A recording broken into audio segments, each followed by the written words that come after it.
시청자 여러분 안녕하십니까? 출발 성공 투자 박민영입니다. 안녕하세요. 김수정입니다. 간밤 뉴욕 증시에서는 나스닥 지수가 1.5% 크게 올라가는 모습 보여줬습니다. 연준의 이제 발언을 비둘기파적이다라고 좀 해석을 했기 때문인데요. 시장은 우려를 덜면서 긍정적인 분위기를 이어갔고요. 우리가 좀 기다리고 있었던 애플의 실적 발표 잘 나왔습니다. 일단 중국의 아이폰 판매가 양호했다. 거기다가 151조의 자사주 매입을 하겠다. 이런 소식들이 나오면서 시간 외에서 7%가량 올라가고 있는 상황입니다. 이외에도 반도체주가 또 랠리를 보이고 있다라는 여러 가지 부분들이 오늘 시장에 좀 긍정적으로 반영이 되지 않을까 싶은데요. 조금은 나아지는 금요일이 될 수 있을지 궁금해집니다. 며칠 전에 공포감이 들 때 매수해야 된다라며 애플에 대한 매수 의견을 냈던 월가의 시선도 문득 생각이 나는데 어떻게 전략을 짜야 될지 같이 고민해 보겠습니다. 자, 어제 장이 어땠는지 정리부터 해보죠. 어제 장을 한마디로 하나의 키워드로 정리를 해본다면 선방이라고 생각할 수 있었습니다. 양지수 모두 빠지긴 했어요. 그런데 이 정도면 그래도 잘 버텼다라는 느낌도 들었습니다. 코스피 0.3, 코스닥은 0.2% 정도 떨어졌고요. 여러 이슈가 있었죠. 일단 밤사이 미국장에서 빅테크 변동성이 이날 나타났고 엔비디아, 슈퍼마이크로 컴퓨터, AMD, AI 반도체 종목들의 하락이 있었습니다. 그래서 상당 부분 좀 시장의 투심이 위축될 수 있다라는 우려를 했으나 이러한 악재성 이슈를 막아서는 요소들이 있었죠. 바로 FOMC 내용을 시장이 비둘기파적으로 받아들였기 때문입니다. 스태그플레이션 가능성이 거의 없다라는 코멘트, 그리고 금리 인상 가능성 낮아지는 코멘트가 힘을 실어줬고요. QT 조절 내용도 비둘기파적으로 해석이 됐습니다. 어찌 보면 QT 조절 시중의 유동성 다른 금리 문제만으로도 충분히 시중의 유동성 조절이 가능하다라는 나름의 경제 자신감으로도 볼 수 있었기 때문에 시장은 FOMC를 긍정적으로 받아들였습니다. 그리고 미국의 장단기 국채 금리가 떨어졌고요. 환율이 하락하면서 원달러 환율의 진정세도 나타났습니다. 그리고 수출 실적주의 강세가 이러한 부담 요소를 상쇄하는 모습이 이어졌고요. 양지수 모두 약보합 정도로 끝이 났습니다. 그 전 거래일부터 계속적으로 이제 순환매 명분을 말씀드리고 있는데 지금은 순환매가 돌고 있는 가운데 이슈가 있거나 실적이 좋거나 아니면 수출이 좋거나 아니면 이벤트가 있거나 쪽에 명분을 갖고 올라간다라는 거였습니다. 가장 압도적인 것은 실적과 수출 쪽인데요. 그것을 모두 충족하고 있는 게 바로 화장품과 미용기기가 되겠습니다. 아모레퍼시픽과 LG생활건강 등의 대형주가 신고가를 기록했고요. 미용기기와 함께 화장품은 계속해서 수출이 늘어나고 있는 쪽이죠. 아시아 연유권 들어가며 관광객 증가로 인한 소비 기대감, 중국의 지표 개선으로 중국 관련 센티먼트가 개선되고 있다는 것도 섹터에 계속적인 긍정의 영향을 주고 있습니다. 이날은 잉글로드랩, 본느 등의 종목도 올라줬고요. 제이시스 메디칼 미용 의료기기 쪽에서 10%의 급등 보이기도 했습니다. 그리고 실적과 수출 명분으로 또 올라가는 쪽이 방위산업입니다. 이벤트성으로 우주 항공 같이 올라가네요. 어제 현대로템이 장갑차 백호, 페루와 함께 계약을 맺었다라는 소식이 다시 한번 확인되면서 2% 올랐고요. 중남미 지역의 최초 장갑차 진출이라고 합니다. LIG 넥스원 어닝 서프라이즈 11% 급등, 그런 LIG 넥스원과 공급 계약 체결했다고 통신장비의 RFHIC도 13% 급등세를 보이기도 했습니다. 그리고 우주항공 관련해서는 잠시 후에 좀 더 자세히 짚겠습니다. 음식료 수출 증가 소식에 삼양식품, 롯데웰푸드 어제 이제 4월이 끝나고 나서 수출 데이터가 이렇습니다라고 전달해 드렸을 때 화장품과 미용기기 그리고 라면 소형 변압기 등이 수출이 좋았다 말씀을 드렸었는데 고스란히 수출 데이터 등이 반영이 된 거죠. 전력에서도 소형 변압기 쪽 재룡전기가 강세 흐름 보였습니다. 5% 추가 상승을 보였네요. 미국의 이튼사가 데이터 센터 전망을 또다시 상향했고요. 이것은 전력이 더 필요하다, 전력 인프라가 더 필요하다라는 것을 다시 한번 시사했습니다. 그러면서 전력 관련주들 강세 보였는데 HD 현대엘렉트릭 등은 일부 조정이 나오기도 했습니다. 소형 변압기 수출이 급증세를 기록하며 이쪽 흐름이 좀 더 밀어주었고요. 구리값 강세가 계속 밀어 올리고 있죠. 풍산도 이날 12% 상승세 나타냈습니다. 자, 반면에 이벤트 쪽에서 빠진 것은 바로 밸류업입니다. 어제 기업 밸류업 지원 방안 2차 세미나가 있었고요. 여기에서 한마디로 키워드를 정리한다면 물론 이건 시장 입장에서의 해석입니다. 노당근, 노채찍. 뭔가 밸류업 프로그램에서 주주환원 등을 했을 경우 인센티브를 강력하게 준다라는 시그널이 부족했고 아니면 밸류업 프로그램에서 주주환원책을 하지 않았을 때 페널티를 준다라는 시그널도 부족했다. 시장은 일단 단기적으로 그렇게 해석을 한 거죠. 1차 세미나 때와 크게 차이가 없었다라는 평가 등이 나오면서 어제 보험, 증권, 유통 등에서 하락하는 흐름이 나오기도 했습니다. 다만 밸류업 지수라던가 연말까지 기대할 요소들이 많고 이것은 분명 추가적인 협력과 논의, 정책적인 업데이트가 있을 것이기 때문에 이 부분에 대해서는 장기 시각을 가져야 한다라는 것 또한 같이 나오고 있습니다. 어제장은 이렇게 정리가 가능할 것 같고요. 다음 내용 이어가 보겠습니다. 종목으로 봤을 때는 눈에 띄는 특징주 SK 하이닉스를 넣어봤습니다. 3% 정도 빠지면서 시작을 했다가 낙폭을 이렇게 줄이면서 0.3% 약보합으로 거래 마쳤습니다. 키워드는 이렇게 주가가 어제 회복을 했다라는 것과 회복에 힘을 실어준 것은 이 품절 코멘트였다 볼 수 있겠습니다. SK 하이닉스 대표의 인터뷰 이슈가 있었죠.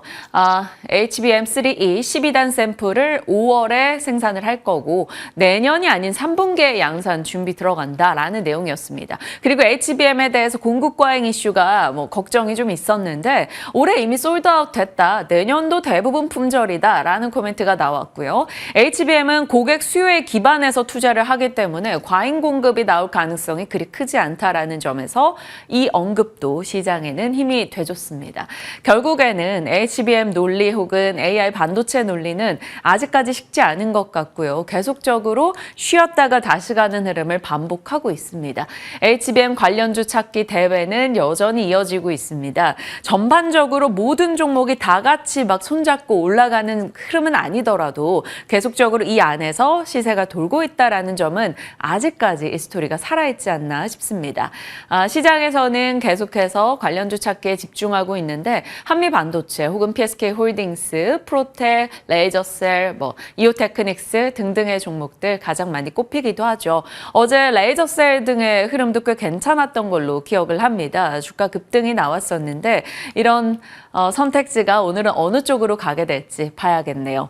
반도체 쪽을 고민하시는 분들이라면 전략이 필요하겠죠. AI 반도체 주도주 내에서 조정시 매수 관점으로 계속 대응을 해야 될 것인지 아니면 키 맞추기 관점에서 종목들을 찾아봐야 될 것인지 3월경부터 같이 고민을 해왔던 부분입니다. 최근 들어서는 가동률 상승, 소재 사용 증가 이쪽에 좀 초점을 맞추고 있어요. 그도 그럴 게 D램과 낸드 쪽이 모두 회복세를 같이 보이고 있기 때문에 낸드 가동 이에 대한 증가 기대감도 작용하고 있습니다. 그래서 어제 저희 시간에 나왔었던 종목 중에 하나이죠. 솔브레인 역시나 시장이 관심을 꽤 받고 있는데요. 어제 시세 한번 확인해 보여주실까요? 어제 저희 시간 출연자가 솔브레인에 대해서 나름 탑픽 종목으로 이야기하기도 했습니다. 어제 2% 정도 올라가면서 30만 원 위로 상승 흐름 보여줬고요. 하나 머티리얼즈 등의 소재 부품, 하나 마이크론까지 같이 체크 가능하다라는 시각도 있으니까요. 함께 점검해 가시죠. 우주항공입니다. 자율주행이 한참 이슈가 될 때였죠. 결국 이런 게 다 되려면 우리가 원하는 미래의 기술들이 이행되려면 안정적인 통신망 공급이 필요하고 저궤도 위성이 그 맥락에서 부각받을 여지가 있다라는 점 그리고 KB 하이난 연구원의 기존의 인덱스 보고서를 정리한 내용이었습니다. 5월과 6월에는 우주항공 관련한 이벤트가 많이 자리하고 있죠. 5월 27일 우주항공청 설립 예정부터 해서 우주항공청 일정 이제 수장에 대한 내정자들 발언까지 시장 관심이 쏠리고 있습니다. 민간 투자를 집중적으로 끌어오겠다라는 목소리 등도 같이 나오고 있는데요. 그러면서 어제장에서 우주항공 관련주들이 올라갔죠. 하나 에어로스페이스도 4% 상승, AP위성 5%, 그리고 일전에 자세하게 새로운 종목으로 잡아봤던 지상국 보유 사업을 하고 있는 컨텍도 어제 강하게 올랐습니다. 컨텍이 8% 급등 나왔네요. i3 시스템 한 종목만 빠졌고 나머지 종목들 전반적으로 괜찮았다라는 평입니다. 파이버프로 같은 경우는 우주항공과 방위산업 그리고 다양한 산업에 같이 쓰임이 있을 수 있다라는 기대감도 나와서 시장에서 나름 소외된 종목 내에서 관심을 두고 있는 종목이기도 합니다. 한번 추세적으로 회복세를 꾸준히 이어갈 수 있을지 지켜보죠. 최근에 바닥권에서 강하게 치고 나오기도 했습니다. 자, 뉴욕 증시입니다. 3대 지수 모두 올랐고요. 나스닥이 1.5%로 상승폭 더 크게 나오기도 했습니다.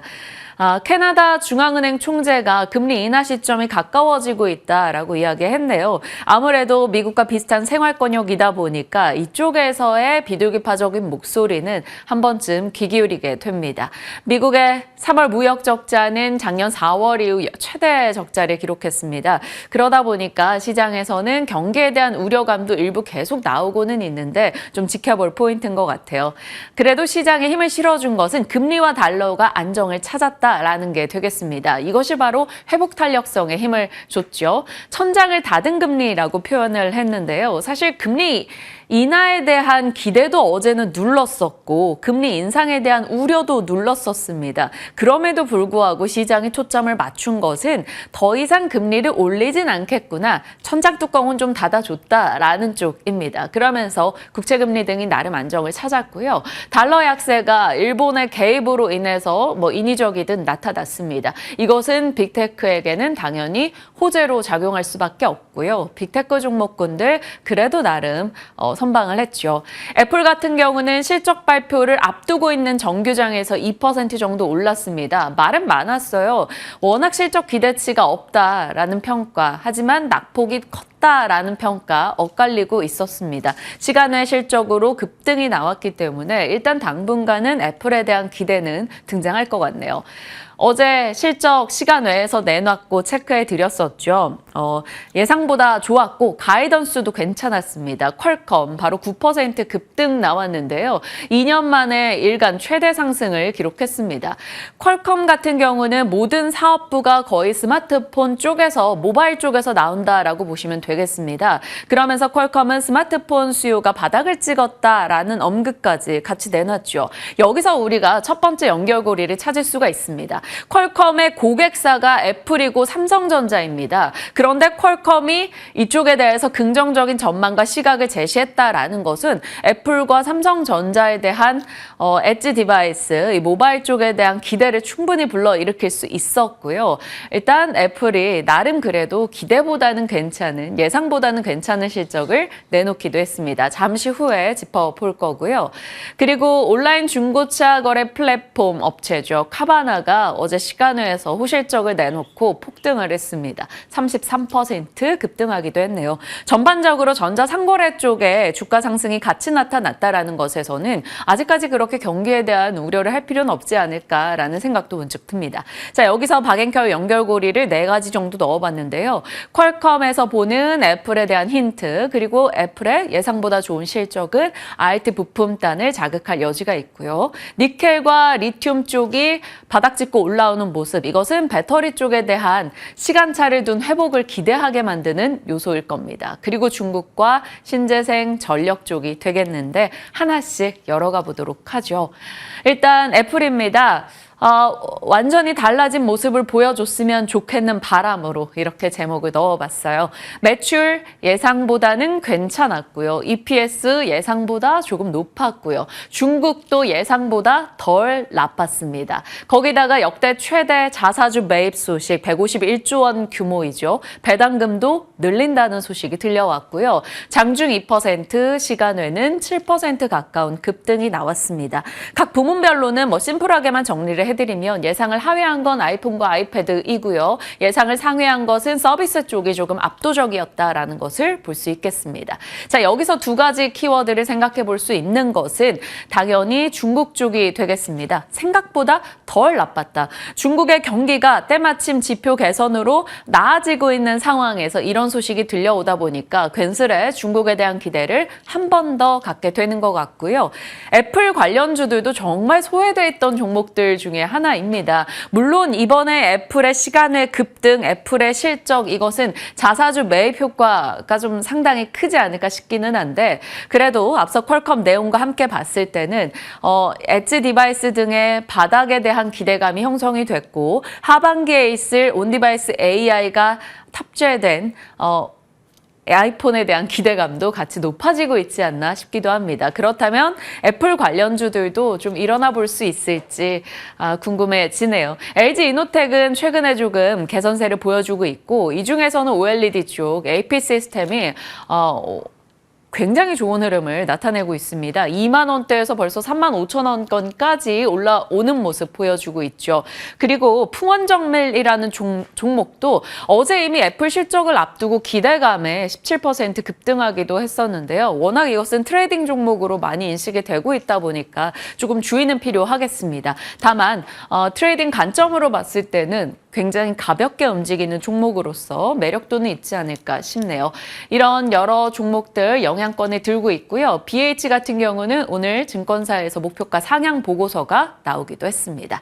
자, 앞서 말씀드린 대로 여러 가지 이벤트 등을 소화하고 있는 국내장인데요. 이제 애플이 AI 관련해서 엄청난 기술을 공개하겠다라는 기대감을 자극하는 멘트 등 혹은 언론 보도 등이 나오고 있어서 5월 7일과 그리고 6월에 있을 행사에서 어떤 이슈가 있을지 계속 우리는 촉각을 곤두세우면서 봐야 될 것 같습니다.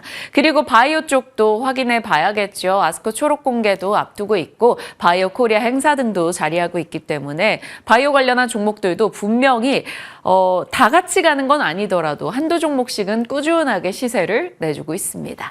자, 뉴욕장 내에서 상승률 상위를 좀 추려보면 2차 전지 소재, 리튬, 전기차, 태양광, 풍력 등이 되겠습니다. 친환경 쪽이 전반적으로 괜찮았다라는 거고요.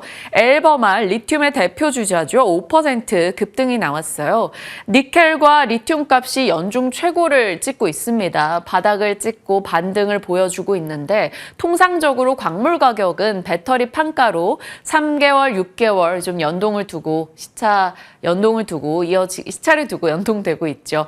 그래서 전기차 배터리 쪽도 나름 지금부터 좀 체크를 해야 되지 않을까라는 시선 등도 나옵니다. 양극재, 음극재, 리튬 쪽 등이 연결고리로 오늘 국내장 관심을 받을 수 있을지 봐야 되는데 다만 어제 에코프로 그룹주들 실적이 나왔죠. 적자 이슈가 있었습니다. 아니면 간신히 적자를 면했거나요. 그리고 LNF 등도 적자에 대한 우려가 상당히 큰 상황이라서 지금 이 실적들을 다 보고 나서 서서히 관심을 두고 갈지 아니면 좀 더 빨리 움직임을 보여줄 수 있을지 고민됩니다. 2차 전지에 대해서도 오늘 시간 허락한다면 체크해 보겠고요.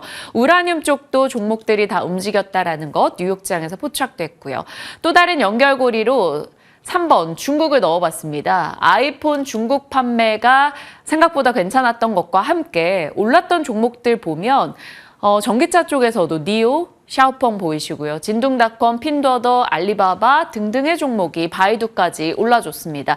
결국 중국 경기 기대감이 종목 곳곳에서 조금씩 힌트를 주고 있지 않나라는 것도 생각이 들었습니다.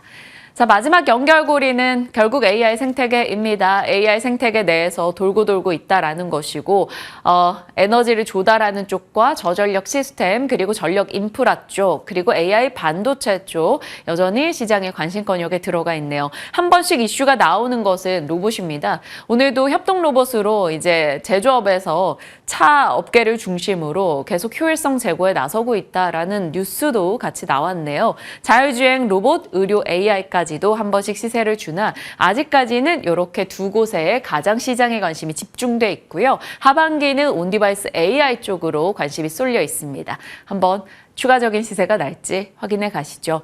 오늘 아침 증권사는 어제 실적 나왔던 하이브에 대한 증권사 보고서가 꽤 많이 눈에 띄더라고요. 하나증권 31만 원, 한투에서는 30만 원, 삼성에서는 27만 원 내고 있습니다. 동일한 목소리였어요. 단기적으로는 이 산하 레이블과의 갈등으로 인해서 변동이 예상이 되는데 장기적으로는 좋을 것이다. 조정 시 비중 확대 의견을 계속해서 내놓고 있고요. 2분기 아티스트 대거 컴백하고 투어 본격화 효과가 있다라는 겁니다. 하이브 좀 증권사 의견에 힘을 받아갈 수 있을지 보시고요. 앞서 말씀드린 대로 BH 목표가 상향 보고서 추가됐습니다. 남아있는 일정이라 쓰고 변수라 읽는다. 이번 주 초반에 일정 쫙 보여드렸었는데 이제 오늘 하루 남았네요. 이것도 상당히 중요하죠. 요즘에 발표되는 고용 데이터 등이 서로 엇갈림을 좀 보여주고 있어서 4월 고용 동향 보고서에서 명확한 내용을 볼 수 있을 거고요. 오늘 또 민테크라는 종목이 신규 상장을 하네요. 한국에서 네이버 등의 실적도 예정돼 있습니다. 같이 체크하시면서 전략 챙겨 가보시죠. 시장에 대한 이야기였고요. 오늘 섹터 뉴스 어떻게 잡으셨나요? 네, 오늘은 신재생 에너지 관련해서 좀 브리핑을 준비해 봤습니다. 최근에 많이 눌렸었는데 어제장에서 일부 종목들 시세가 나왔거든요. 네. 추가적으로 이어질 수 있을지 그 부분 짚어보도록 하겠습니다. 모든 것의 전기화라고 하죠. 반도체나 배터리 제조 확대, 전기차 공장 등등 모두 다 전기가 이제 필요한 상황입니다. 거기다가 AI 열풍까지 더해지면서 전력난에 대한 이야기가 나오고 있죠. 일론 머스크 테슬라 CEO는 이런 얘기를 했습니다. 앞으로 AI의 발전에 있어서 어떻게 보면 제약이 될 수 있는 게 바로 전력이 될 것이다. 그만큼 수요가 폭증하고 있고 거기에 우리는 대응을 해야 된다라는 이야기를 내놓고 있는 겁니다. 웰스파고 쪽의 리서치 자료를 보면 미국의 2030년의 전력 소비량은 전년 동기 대비해서 20% 정도 성장할 것으로 전망되고 있습니다. 그래서 이러한 전력난에 대비해서 AI 기업부터 빅테크 기업들이 앞다퉈서 투자를 확대하고 있는 상황이죠. 데이터 센터를 짓고 거기에 또 많은 돈들을 투입하고 있는데 최근에 가장 이제 중요하게 나오는 뉴스가 바로 마이크로소프트가 여기에 100억 달러, 약 14조 원을 투자한다라는 겁니다. 이 캐나다에 있는 자산 운용사와 함께 새 태양광 및 풍력 발전소 관련된 개발 계획을 체결했다라는 소식이 전해졌는데요. 2026년부터 2030년까지 총 10기가와트 이상의 신재생에너지 용량을 확보하기 위함이다라고 합니다. 지금 데이터 센터 중에서 가장 규모가 크다, 세계 최대라고 볼 수 있는 버지니아주에 있는 데이터 센터 소비 전력의 무려 3배 정도 되는 규모라고 보면 되겠습니다. 최근에 마이크로소프트는 클라우드 서비스의 가용성을 높이기 위해서 태국에도 첫 번째 데이터 센터를 설립하기도 했고요. 이외에도 작년 5월에 핵융합 스타트업과 함께 전기 공급 계약 에너지를 계약을 체결하는 등 이 신재생 에너지 쪽에 굉장한 또 관심을 보이고 있는 기업으로 체크해 볼 수가 있겠습니다. 어제 이 소식에 태양광과 풍력 등등의 일부 종목들이 올라갔는데요. 금양 그린파워가 5% 넘게 올랐고 LS 에코에너지, 유니슨, 대명에너지 등등의 종목들이 올라가는 모습 보여줬습니다. 자, 22대 총선 이후에 그러면 좀 이 신재생 에너지 관련해서 뭔가 좀 달라진 부분은 있을까요? 우선 총선에서는 민주당, 그러니까 재생 에너지 쪽에 좀 더 관심이 많은 쪽이 승리를 거두면서 여소야대 국면이 되면서 거기에 또 발맞춰서 신재생 에너지 업계도 뭔가 빠르게 이제 전열을 점검하고 있는 상황입니다. 태양광 같은 경우에는 태양광 산업협회 신임 회장사로 이 HD 현대에너지솔루션을 추대했습니다. 뭔가 아무래도 또 새롭게 정책을 바꾸든지 방향을 바꾼다 이런 쪽으로 해석할 수가 있겠고요. 해상풍력 같은 경우에는 21대 국회 막바지에 이 특별법 입법 기대감이 높아지고 있습니다. 과연 여기서 이제 통과가 될 것인가 그 부분이 중요한 부분이 되겠고요. 수소산업 같은 경우에는 산업부에서 수소 클러스터에 이어서 수소 특화단지 추진 관련된 이제 이야기 나오면서 여기에 이제 기업들이 반색하는 모습 나타나고 있습니다. 정부에서도 최근에 4월 말에 이렇게 여러 가지 뉴스들이 전해졌는데요. 윤석열 대통령이 앙골라 대통령과 정상회담을 가지면서 조선이나 신재생 에너지 같은 부분에 협력을 확대하겠다 이러한 뉴스들이 전해졌습니다. 여기서 양해각서 4건 정도 체결이 됐다고 하고요. 외교부와 미국의 국무부도 제10차 한미 에너지 안보 대화를 가졌는데 여기서 마찬가지로 신재생 에너지 관련해서 협력을 할 것으로 논의가 이루어졌다고 합니다. 여러 가지 지금 업계도 그렇고 정부도 그렇고 신재생 에너지 관련한 모멘텀은 지속이 되고 있습니다. 앞서 해상풍력 쪽 얘기를 잠깐 드렸는데요. 국내 해상풍력 발전 산업은 100조 시장이 열릴 것이다라는 부분으로 4월 초에 브리핑을 전해드린 적이 있습니다. 3월 말에 정부가 이제 2030년까지 설비 용량 14기가와트의 해상풍력 발전 시설을 국내에 보급하겠다라는 얘기가 나왔어요. 해상풍력의 보급량을 늘리면서 태양광 쪽에 너무 쏠려 있는 현상을 어느 정도 완화시키겠다라고 볼 수가 있겠고요. 현재도 지금 83개 단지가 발전 사업과 관련한 허가를 받은 상황이라고 합니다. 27기가와트 정도라고 하고요.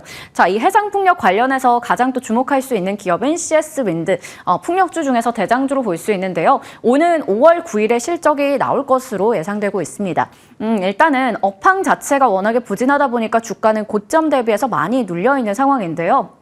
이러한 상황에도 불구하고 이 덴마크의 블라트를 인수했었잖아요. 그 부분에서 그래도 어느 정도 온기가 매출에 반영되면서 실적이 좀 괜찮을 거다라는 얘기 나옵니다. 하지만 자회사인 블라트 같은 경우에는 적자를 지속하고 있기 때문에 이 부분에 대한 리스크는 좀 고려할 필요가 있어 보입니다. 나중에 실적 발표하고 나면 그때 움직임도 한 번 더 짚어드리도록 하겠습니다. 데이터 센터가 많이 또 늘어나면서 전력망의 수요가 계속해서 늘어나는 상황에서 앞서 보셨던 신재생 에너지 외에도 원전주도 주목을 받고 있다라는 것도 전해드렸던 내용인데요. 지금 AI 특화형 데이터 센터의 수요가 많이 늘어나는데 이 규모가 굉장히 커질 것으로 예상이 되고 있습니다. 특히 미국에서 이 글로벌 데이터 센터 용량의 50% 이상을 차지하는 미국의 신규 데이터 센터들이 남부 지역 중심으로 확장되고 있는데요. 그러다 보니까 이 원전이 부상되는데 그중에서도 SMR이 주목을 받고 있는 상황이죠. 전 세계에서 발전원별로 전력 발전 단가 추이를 보셔도 원자력이 앞서 보셨던 태양광이나 풍력 대비해서 더 높은 것을 확인할 수 있습니다. 시세를 좀 짚어보고 싶었는데 어제 장에서는 특별한 움직임은 없었는데요. 과연 원전주에 대해서는 어떤 시각을 가지고 계신지 잠시 후에 전문가에게 질문 드려보겠습니다. 자, 이렇게 재생에너지가 확산되면서 전력 공급에 있어서 이걸 또 안전하게 저장하는 부분도 중요합니다. 그래서 ESS, 에너지 저장 장치의 수요도 같이 올라가고 있다라는 것도 함께 짚어드렸던 내용인데요. 53조 시장이라고 하고요. LG 에너지 솔루션과 삼성 SDI가 또 이쪽에 많이 집중을 하고 있는 상황입니다. 최근에 있었던 또 박람회에서 이런 거 밝혔는데요. NG 엔솔 같은 경우에는 전력망이나 주택용 ESS 제품부터 해서 북미 쪽에 ESS용 LFP 배터리 생산 공장을 건설하겠다라는 뉴스 전해졌고, 삼성 SDI 같은 경우에는 ESS용 LFP 배터리 오는 2026년부터 양산한다라는 소식도 많이들 들으셔서 알고 계실 겁니다. 이렇게 신재생 에너지 관련해서 굉장히 또 여러 가지 부분들에 대해서 다뤄봤는데요. 잠시 후에 전략 챙겨가도록 하겠습니다. 자, 이번에는 수앵커의 더보기입니다. 지금 사망자의 수가 출생아 수를 뛰어넘는 그 데드크로스 현상이 계속해서 이어지고 있는 상황입니다. 지난 1월에도 출생아 수가 굉장히 최저치를 경신하는 모습 보여주면서 좋지 않은 흐름이 이어지고 있는데요. 그만큼 지금 대통령 직속인 저출산 고령사회위원회에서는 이달 초쯤에 이제 저출산 관련한 종합대책을 내놓을 것으로 보입니다. 이 뉴스가 사실 지난주에 전해지면서 4월 말쯤에 전해지면서 이미 좀 관련주들 시세가 크게 나오기도 했었는데요. 올해 총 예산 중에서 거의 10% 이상 되는 규모 50조 원 정도가 여기에 투입이 된다고 하고요. 일단 합계 출산율 1명을 목표로 하고 있는 상황입니다. 그러다 보니까 저출산 관련주들이 시장에서 다시 또 주목을 받고 있는데요. 어제 장에서 굉장히 장중에 슈팅이 크게 나왔다가 오름폭을 어느 정도 줄이면서 그러니까 변동성이 큰 모습을 보여줬습니다. 제로투세븐이 거의 20% 올랐다가 5% 정도로 오름폭 줄였고요. 나머지 종목들도 마찬가지였습니다. 올해 들어서 흐름 어땠는지 체크해 보니까 대부분 다 부진했었는데 아가방 컴퍼니가 거의 30% 가까운 상승률 나타내고 있더라고요. 실적이 좋았습니다. 예전에 만성 적자를 기록했었거든요. 중국 시장이 워낙에 안 좋아서. 하지만 최근에는 3년 연속으로 흑자 기록하고 있고 올해 실적에 대한 기대감도 있는데요. 아가방 컴퍼니는 프리미엄 전략을 정말 잘 구사를 하고 있습니다. 이 디즈니 베이비나 앳드와 같은 쪽이 해외 시장에서 상당한 인기를 끌고 있는 만큼 이 중에서 좀 차별화된 모습으로 체크할 수 있는지 그 부분도 보시면 좋을 것 같습니다. 저희도 시청률 기준을 이제 실적으로 봤을 때는 3년 연속해서 어닝 서프라이즈를 네. 내고 있고 프리미엄 전략을 열심히 쓰고 있습니다. 시장에 대한 전략 역시나 오늘 좀 꼼꼼하게 세워드릴 거니까요. 함께 호흡해 보시길 바랍니다. 지금 출발합니다.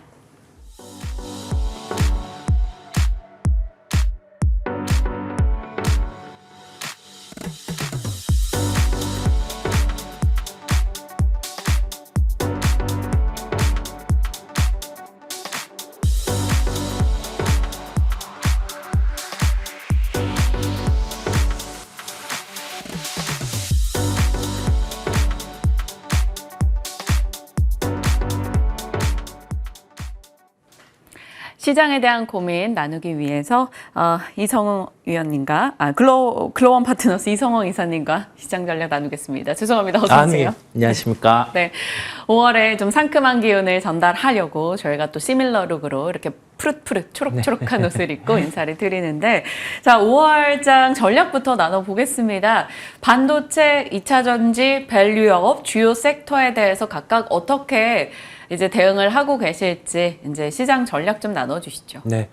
아무래도 1분기 실적이 마무리되는 시즌이다 보니까 시장은 보통 분기 실적이 마무리될 때는 개별주로 반응하는 특성들이 있습니다. 그렇다 보니까 최근에 IT 업종의 흐름을 보더라도 우리가 시가총액 상위주들이 반응하기보다는 좀 개별주 형태를 가진 종목들이 강함을 알 수가 있어요. 테마적으로 치부를 할 수는 있지만은 유리기판 관련주 같은 경우는 시세 같은 경우에 연속성이 존재하는 모습이고, 그다음에 우리가 전공정과 관련된 장비주 이런 쪽 같은 경우는 모든 종목들이 반응하는 게 아니라 상대적으로 먼저 성장이 나올 수 있는 쪽 같은 경우에 주가가 강함을 우리가 확인을 할 수 있습니다. 이 시장의 형태 같은 경우는 당분간 지속될 가능성이 높을 것으로 보입니다. 실적 시즌이 마무리되었고, 그러면서 이 실적 시즌이 마무리되는 시장 특성은 개별주에 반응하는 시장이 연속돼 왔기에 이번에도 좀 다른 바는 없다라는 생각이 들고요. 밸류업 같은 경우는 어제 좀 발표가 아쉬웠습니다. 우리가 구체적으로 법인세 감면이라든지 상속세 개편안 같은 경우에 가이드라인 정도만 다뤄졌다라고 하더라도 좋은데 그 부분에 대한 언급은 없었고, 크게 이제 제도적인 공시에 대한 부분을 다뤘다든지 그 정도에 불과했어요. 그렇다 보니까 이게 실망 매물이 나와서 관련된 업종들이 무너지는 게 아니라 여기에서 상당 같은 경우는 좀 막혀 있다라고 볼 수가 있겠습니다. 그리고 마지막으로 이제 관련해서 2차 전지라든지 이런 업종 같은 경우, 그다음에 신재생 업종 같은 경우는 어느 정도 주가로는 바닥이 나온 것으로 보입니다. 수혜의 확인이라든지 그런 부분을 확인할 단계가 있는데, 주가 흐름의 특성상 재고라든지 그다음에 웨이퍼와 관련된 부분에 또 재고라든지 그게 이제는 좀 줄어든 상황이다 보니까 주가 같은 경우는 하방 경직성이 나타날 가능성이 높을 것으로 보입니다. 그러면 심플하게 각 섹터별로 정리를 해보겠습니다. 밸류업 같은 경우는 어제 이슈에 대한 약간의 실망감으로 인해서 상단이 막힌 느낌이라는 점 얘기 주셨고, 하단으로 추락한다 이런 게 아니고요. 2차 전지 같은 경우는 그래도 하방이 좀 지지되고 있다라는 느낌입니다. 사뭇 다른 두 섹터이고, 그러면 나머지 한 섹터 반도체에 대해서는 SK 하이닉스의 이제 HBM 품절 발언에 기대서 또 AI 스토리가 전체적으로 아직까지는 AI 반도체에 대한 힘을 실어주고 있기 때문에요. 반도체 쪽에 대해서 조금 압축된 종목 전략을 주시면요. 우리가 수요 공급을 놓고 봤을 때 크게 TSMC의 캐파 같은 경우가 하나의 핵심이라는 말씀을 드릴 수 있겠고요. 이 부분은 코어스 쪽 관련해서 이번에 그 컨코를 통해서 캐파를 올렸다라고 하면은 주가의 반응들이 한 단계 더 강했을 텐데, 우선은 캐파 관련해서는 AI 수요는 늘고 있지만 기타 이제 PC라든지 스마트폰 쪽 같은 경우는 수요가 생각만큼 따라오지 못한다라는 언급을 해줬어요. 그럼에도 불구하고 코어스와 관련된 부분의 캐파는 연말에 2배 정도 더 늘어나는 상황이고, 공급 같은 경우가 수요를 못 따라가는 그런 현상이 나타나면서 가격에 대한 인상 부분은 지속될 것으로 보입니다. 그러면 우리가 여기에서는 PC라든지 이쪽을 보기보다는 AI 반도체와 결부된 기업들을 계속 볼 필요가 있겠고요. 두 가지 핵심이 있습니다. 첫 번째로는 HBM 관련이겠죠. SK 하이닉스 같은 경우가 이 부분에 대한 대응이 지금까지는 확실히 빠르고, 여기 더해져서 본딩과 관련된 부분의 기술 같은 경우가 타 기업에서 좀 못 따라오는 경향들이 있어요. 그렇다 보니까 한미 반도체 이렇게 결부해서 좀 강하다는 점을 말씀을 드리고요. 삼성전자 같은 경우는 지금 하나의 핵심은 HBM3의 진행입니다. 이게 퀄 테스트 같은 경우가 통과되는 걸 보여주면 우리가 기존에 봤던 8만 원대 중반 후반 레벨은 가능하겠는데, 그렇지 않은 상황에서는 8만 원대 주가 같은 경우에서 좀 횡보가 나타날 가능성이 존재한다라는 말씀을 드리고요. 여기에 파생된 업종으로는 디자인 하우스 같은 경우를 주목해야 할 것으로 보입니다. 이 부분에 대한 근거는 우리가 TSMC가 코어스와 관련된 부분의 캐파를 늘리는 상황 안에서 보통 주요 고객사 같은 경우가 설계를 맡겼을 때는 직접적으로 이 부분에 대해서는 진행을 하는데 그렇지 않은 부분은 디자인 하우스 쪽으로 외주를 주는 경우가 많습니다. 그래서 대만의 기업들 같은 경우는 주가가 한 50배 정도 이상 오른 기업들도 있어요. 우리나라 같은 경우는 지금 매출 대비해서 시가총액 같은 경우가 좀 과도한 국면에 있다 보니까 주가가 여기에서 좀 조정이 나와 있는 기업들이 있는데 시장의 방향성, 그다음에 실적의 방향성 같은 경우는 지금 매출보다는 한 2년 내로 한 5배 정도도 커질 수 있는 기업들이 있을 거예요. 그렇다 보니까 그런 기업들을 찾아서 볼 필요가 있고 가능성이 높은 기업은 뭐 에이징랜드라든지 퀄리타스 반도체 이런 기업들 같은 경우가 상대적으로 주가가 선제적인 조정이 나와 있어서 보시면 되겠습니다. 에이징랜드, 퀄리타스 반도체, 그리고 HBM 쪽에서 이제 한미 반도체를 필두로 한 HBM 대장주들 여전히 관심을 가져보자라고 말씀 주셨어요. 주문형 반도체에 대한 니즈가 올라가면 올라갈수록 사실 디자인 하우스에 대한 수요도 욕구도 강해질 수밖에 없습니다. 살펴주신 내용들 저희 기억하면서 반도체 쪽에 대한 전략 마무리 짓고요. 이제 에너지 쪽으로 가겠습니다. 밤사이 미국에서도 신재생 종목들이 전반적으로 흐름이 괜찮았고 최근도 국내에서 정말 좀처럼 상승 특징주에 이름 못 올렸던 네. 이제 신재생 쪽이 한 번씩 올리거든요. 분위기가 사뭇 달라지고 있는 걸까요? 우리가 수요 공급의 논리를 놓고 보면 풍력 같은 경우는 공급 쪽에서 부품을 좀 못 맞추는 상황이에요. 미국 쪽에서 그 부분을 못 쳐내다 보니까 아직 수요에 대한 부분의 회복 같은 경우도 좀 더딘 게 있고 태양광 같은 경우는 지금의 재고 소진 1분기에 보여줬던 데이터 같은 경우가 지속된다라고 하면은 태양광 모듈 기준으로 지금 재고 소진은 한 1년 반 정도가 걸립니다. 예. 그렇다 보니까 이론적으로는 주가 같은 경우에 반응이 느릴 수 있는데 태양광 같은 경우 지금 뭐 학습하는 LLM이라든지 이런 부분을 다 감안을 했을 때는 재고 소진의 속도, 뭐 기간 이 부분이 단축되는 걸 보여준다라고 하면은 주가 같은 경우는 하방 경직성이 나올 수 있는 말씀을 드리고요. 그런데 이게 실제 늘어나는 LLM이라든지 그 부분의 수치를 대입을 해봤을 때는 한 1년 반 정도에서 6개월 정도까지도 단축이 가능할 것으로 보입니다. 네. 그게 이론적으로 가능하다 보니까 태양광 업종 같은 경우는 주가의 하방은 나왔다라고 볼 수 있겠고요. 여기에서 우리가 일반적으로는 뭐 모듈의 가격을 회복하는 걸 보고 주식을 매수한다. 이 관점의 접근도 괜찮은데 네. 우선은 좀 더 빠르게, 한 발 빠르게 접근이 가능한 부분은 이 기간의 단축 같은 경우가 이론적으로 확인이 되니까 태양광 업종 같은 경우는 매수에 대한 의견을 드립니다. 네. 좋습니다. 태양광에 대해서는 일단은 매수 의견을 주셨고 그러면 풍력과 원전에 대해서는요? 풍력은 유럽 쪽에 그다음에 미국 쪽에 수주가 나오는 부분을 확인하고 접근을 해도 될 것 같아요. 왜냐하면 공급 쪽에서 지금 뭐 부품을 쳐낸다든지 그런 부분이 지연이 되고 있다 보니까 예, 풍력은 네. 상대적으로 약간 열의에 있을 수 있지만 해상 풍력 같은 경우는 조금 더 다른 얘기라는 말씀을 드려요.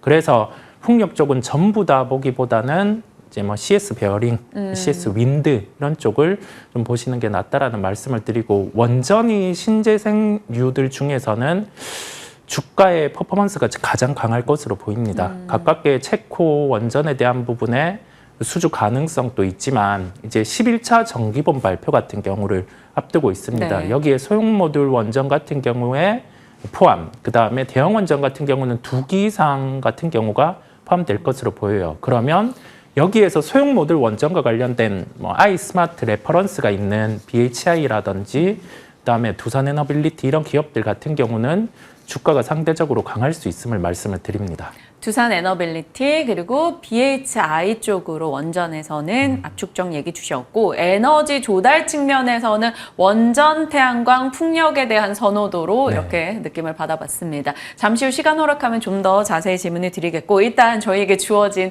시간 내에서 유리기판도 가야 될 것 같아요. 3월에 처음으로 이제 꿈의 기판, 유리기판에 대한 이야기를 나눠봤었고 단발적인 그냥 한 일주 정도 시세로 생각하셨던 분들도 많으셨던 것 같아요. 그런데 생각보다 꾸준히 강하게 가고 있습니다. 네. YS캔 같은 경우 놀랍잖아요. 네. 이런 유리기판 테마 지금 대응 가능하다 보십니까? 우리가 암과 쓰임으로 주식은 나눌 수 있는데 유리기판이 좋다는 건 다 알잖아요. 네. 이 부분은 알고 있는 부분. 근데 이 쓰임의 단계 같은 경우에 도래가 지금 AI 쪽 서버의 발달에 따라서 전력 소모량을 줄이는 부분이 핵심입니다. 네. 그렇다 보니까 유리기판 같은 경우도 이게 상용화를 시키면 지금의 사이클에서는 너무 보탬이 되니까 시장에서 종목들이 반응한다라고 볼 수 있겠고요. 가깝게 상용화가 가능한 쪽은 기업의 주장으로는 SKC 같은 경우가 네. 가장 빠를 수 있어 보여요. 그렇다 보니까 파일럿 라인의 가동 같은 경우는 우리나라에 이제 관련된 기업들은 다 하는 것으로 볼 수 있겠고요. 그렇다 보니까 소재와 관련된 종목들, 그다음에 여기 더해져서 유리와 관련된 원장 기업들 같은 경우가 계속 주식 시세가 나고 있는 상황이긴 합니다. 그런데 현 구간에서는 주가 변동성이 커질 수 있음을 생각하시면 되고요. 유리 원장과 관련해서 시장 점유율이 높은 기업은 국내보다는 해외 기업에 있습니다. 그렇다 보니까 코닝이라든지 쇼트 이런 해외 기업들 같은 경우에 주가 흐름들을 참고해서 우리나라 유리기판 기업들 같은 경우도 매매에 대입을 하시면 되겠습니다. 네. 그래서 어떤 기업이요? 우리나라 기업들 중에서는 캠트로닉스 같은 경우가 좀 약간의 진도의 빠름이 있고요. 여기 더해져서 YC캠 같은 경우는 소재 부분에서 퍼포먼스는 있는데 주가가 좀 빨랐어요. 그렇다 보니까 해당 기업 같은 경우는 변동성이 커질 수 있음을 생각하실 필요가 있고, 그다음에 파일럿의 납품과 관련해서는 장비 기업 피로틱스 같은 경우가 레퍼런스가 확인이 되었습니다. 네, TGV 쪽에서도 모멘텀을 받았었기 때문에 말씀 주신 이 종목들 잘 체크하겠고요. 소재단의 YC캠 같은 경우는 조금 주가가 좀 선행돼서 빨랐던 느낌도 없지 않아 있다 말씀 주셨습니다. 뉘앙스 잘 파악하셔서 대응하시길 바랍니다. 자, 오늘 이사님의 픽은 무엇일까 하고 궁금해서 열어봤더니 비추로셀입니다. 오랜만에 이 종목 이름을 듣는 것 같아요. 지금 괜찮나요? 우리가 개별주 시장이 연출될 수 있음을 말씀을 드렸고, 종목들 같은 경우가 떠 있는 종목들이 많아요. 네. 그래서 상대적으로 빠져 있는데 그 안에서 실적에 대한 부분에 이상이 없고, 그다음에 신사업적으로 퍼포먼스가 날 수 있는 상황을 말씀을 드립니다. 원전과 관련해서 전력과 관련된 부분에서 하나의 궤를 연결한다라고 말씀을 드렸는데, 지금 핵심은 변압기 쪽, 그다음에 전선, 여기 더해져서 지금 시즌이 스마트 그리드 쪽으로도 좀 나아갈 수 있음이 연출이 되고 있습니다. 네. 미국의 ETF 같은 경우는 5년 내 신고가를 나타내는 모습이었고요. 해당 기업 같은 경우는 스마트 그리드와 관련해서 지능형 인프라 부분의 핵심인 1차 전지 사업 같은 경우를 영위를 하고 있고, 리튬 1차 전지 매출 비중의 60% 같은 경우가 스마트 그리드입니다. 그래서 이게 늘어나는 시즌에는 보통 매출 같은 경우가 예년 대비해서 50% 정도는 늘어나는 흐름을 기대할 수 있겠습니다. 그다음에 리튬 재활용이라든지 2차 전지 소재와 관련된 신사업도 진행을 하고 있습니다. 그러면 신사업 같은 경우는 여기에서 증설이 나와주는 단계에서 또 부각이 될 수 있기에 본업의 가치 같은 경우를 감안하더라도 지금 시가총액은 부담 없는 상황이다 보니까 스마트 그리드와 관련해서 좀 관심을 가져보시면 되겠습니다. 스마트 그리드. 결국에는 AI 스토리 내에서 전력 쪽에 초점을 맞춰봤을 때 이 종목도 그 영역 안에 들어갈 수 있지 않을까 싶습니다. 비추로세 저희 기억해 보겠고요. 저희가 이야기 나누고 있는 사이에 네이버 실적이 나왔는데 생각보다 너무 좋게 나왔습니다. 모두 다 예상치를 상회했어요. 매출액 같은 경우도 전년 대비 10% 이상 증가세를 나타냈고요. 영업이익 같은 경우는 시장에서 한 3,900억 정도 예상을 했었습니다. 지금 4,400억에 육박하게 나왔고, 순이익 같은 경우도 한 40% 가까이 더 예상보다 높게 나왔기 때문에 오늘 시장에서 또 어떻게 반응을 보여줄지 지켜봐야겠습니다. 이사님 한 종목만 더 여쭤볼게요. 네. 애플 실적 나왔잖아요. 생각보다 덜 나빴다라는 네. 쪽, 그리고 EPS나 매출은 예상을 상회했고 중국도 괜찮았습니다. 그리고 자사주 매입 소식. 그러면 애플 관련주 기대 좀 해볼 수 있을까요? 이제는 매수 대응을 해야 될 것으로 보입니다. 주가들이 워낙 원리딥 탑재한 태블릿 같은 경우에 기대감이 없었다 보니까 BH, 덕산 네오룩스, P&H 테크 이런 종목들이 다 빠져 있거든요. 네. 예년 실적 대비해서 과도한 하락이 나타나 있습니다. 애플의 실적 회복, 그다음에 여기 더해져서 기타 디바이스 쪽의 회복을 기대를 하고 있는 상황이죠. 아이폰의 판매는 좀 아쉽기는 네. 하지만 어느 정도 자사주 매입 부분이라든지 기타 이제 OLED 탑재한 태블릿 출시 이 부분을 감안했을 때 애플 밸류체인 관련된 우리나라 종목 같은 경우는 바스켓으로 매수를 하셔도 되겠습니다. 이노텍, BH, 자화전자, AP시스템 어떤 게 좋으세요? 지금 최선호 같은 경우 밸류 매력은 BH고요. BH. 실적에 대한 회복 강도가 강한 건 LG 이노텍. 예, 이런 기업임을 말씀을 드립니다. 네. 이럴 거면 전날 질문을 왜 드릴까요? 이렇게 전날 드린 질문보다 새롭게 드리는 질문이 더 많은 투자뉴스 7. 그럼에도 불구하고 너무나 자세히 답변 주셨습니다. 여기서 인사 나누겠습니다. 고맙습니다. 네.